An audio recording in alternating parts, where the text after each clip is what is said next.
All right, so this one's got a little bit more involved with it. Perpendicular bisector. This means I'm going to need to go through the midpoint. So I'm going to have to find a midpoint. So let's find the slope first. So they drew the picture for us. So the slope is going to be 4 to the right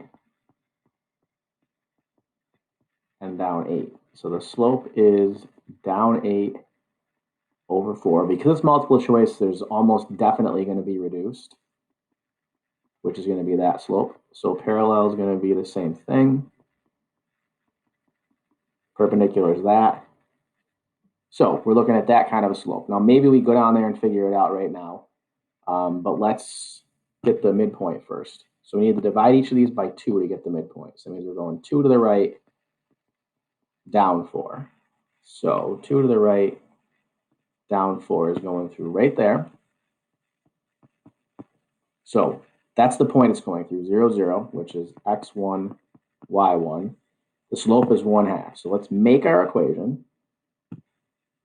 Y minus y1 equals m times x minus x1. Y minus 0, 1/2 x minus 0. Y minus 0 is y. X minus 0 is x. So our equation is this. Now, none of the answers look like that, which means I'm going to have to solve them for y and see which one comes out to be that.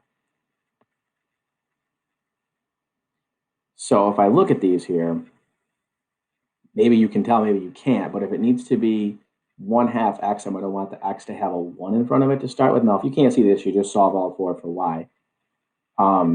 But I can see that number 3 and 4, hopefully,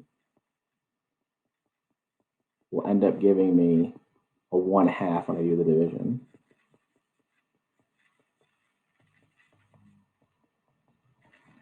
So that's 3, which means that's wrong. So it's supposed to be positive 1/2.